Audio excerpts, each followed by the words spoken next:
اولیاء نے اور صوفیاء نے اور عرفاء نے ایک مختصر سی تعریف کر دی ہے بڑی جامع۔ وہ کہتے ہیں کہ بندے کی زندگی میں جتنے خصال خیر ہیں، جتنے خصائل حمیدہ ہیں، اخلاق حسنہ ہیں، نفس کے رذائل سے پاک ہو کر، کہتا رہا نا، زنگار کو دور کر کے اچھے خصائل پیدا کرو۔ فرمایا انسان کی طبیعت میں جتنے اچھے خصائل ہیں، ان سارے خصائل کا جمع ہو جانا، اس کو ادب کہتے ہیں، اس کو ادب کہتے ہیں۔ اب اللہ کے ساتھ بھی ادب ہے۔ ہم ادب کا ایک معنی جانتے ہیں عام طور پر کہ بزرگوں کے ساتھ، اولیاء کے ساتھ، آقا علیہ الصلوۃ والسلام کی ذات اقدس کے ساتھ، صحابہ کرام کے ساتھ، اہل بیت اطہار کے ساتھ، صالحین اور اولیاء و عارفین کے ساتھ، پھر مشائخ کے ساتھ، پھر والدین کے ساتھ، اساتذہ کے ساتھ، بڑوں کے ساتھ ادب سے پیش آنا۔ ہم نے ادب کا صرف اتنا معنی فکس کر رکھا ہے، ایسا ہے نا جی؟ ذہن میں رکھ لیں، یہ ادب کا ایک باب ہے،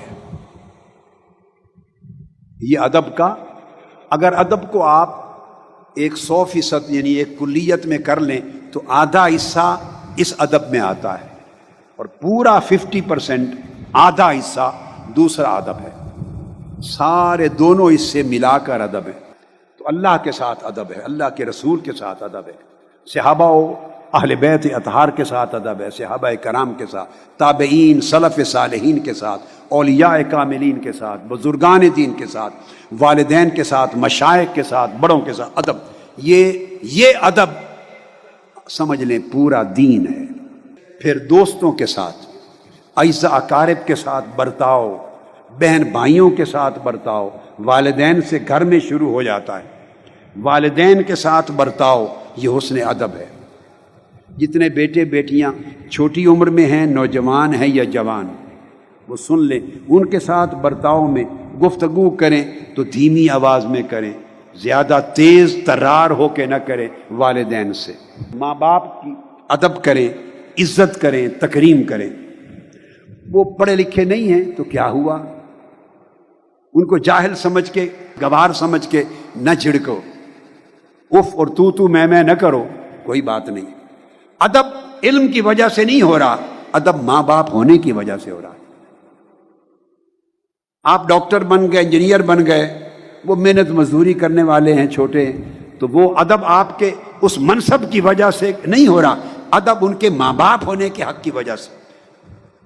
آپ کے اساتذہ پڑھایا، آپ پی ایچ ڈی کر گئے، دنیا میں بڑے لائق ہو گئے، وہ پرائمری اسکول کے استاد تھے، اسکول لائف کے استاد تھے، تو وہ اس نے 2 حرف بھی پڑھائے، وہ آپ کا استاد ہے، اس کا ادب سے ملیں۔ مجلس میں جس سے سبق سیکھ لیں استاد ہے، ادب سے احترام سے ملیں۔ جس سے حرف نصیحت سن لیں آپ کا استاد ہے، اس سے ادب اور احترام سے ملیں۔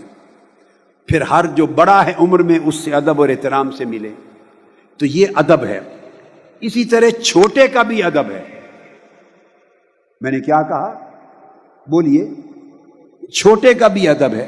آپ پوچھیں گے جی چھوٹے کا ادب کیسے؟ اب اس تنگ معنی سے باہر نکل آئے نا، ادب صرف تعظیم کے معنی میں نہیں ہے۔ تو چھوٹے کا ادب کیا ہے؟ چھوٹے کا حق ہے کہ اس پہ شفقت ہو، اسے محبت دی جائے۔ چھوٹے کے لیے ادب کیا ہے؟ اس پہ شفقت کرنا، یہ بھی حسن ادب کا حصہ ہے۔ اس کو پیار دینا، اس کے اندر عزت نفس پیدا کرنا، اس کے دل کو نہ توڑنا، مگر نصیحت ہو تو حکمت کے ساتھ اسے سمجھانا، جھڑکنا دبانا نہیں کہ وہ ڈر جائے، دب جائے۔ حکمت کے ساتھ سمجھانا، پیار دینا، شفقت دینا، محبت دینا، یہ حسن ادب ہے۔ تو یہ اس کا حق ہے۔ ہر حقدار کا حق خوبصورت طریقے سے ادا کرنا، اس کو ادب کہتے ہیں۔ کیا کہا میں نے؟ بولیے ایک جملہ۔ ہر حقدار کا جو حق ہے، اب جانوروں کا بھی حق ہے۔ گزر رہے تھے مولانا روم ایک گلی سے، ان کے مریدین اور تلامذہ ساتھ تھے، تو کتا سویا ہوا تھا۔ گلی تنگ تھی، گزرنے کی جگہ نہیں تھی، تو کتا سویا ہوا تھا، رات کا وقت تھا، تو مولانا روم رک گئے۔ مریدوں اور شاگردوں نے چاہا کہ کتے کو تھوڑا ماریں اور اٹھا دیں۔ آپ نے کہا نہیں، اس کو نیند آئی ہے، ہماری وجہ سے اس کو بے آرام کیوں کرتے؟ وہ بھی اللہ کی مخلوق ہے، اس کو اللہ نے پیدا کیا ہے۔ اور کتوں میں ایسے کتے بھی ہیں پھر آپ کا پہرا دیتے ہیں، آپ سے وفاداری کرتے ہیں،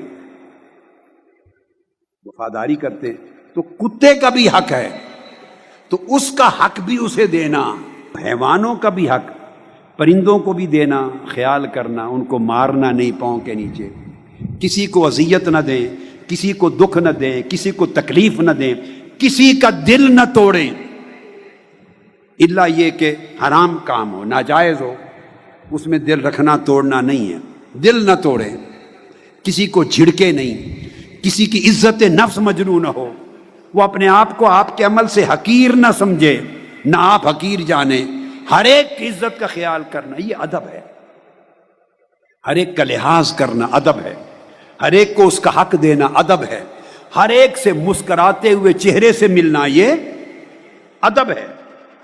یہ معنی سمجھ میں آیا؟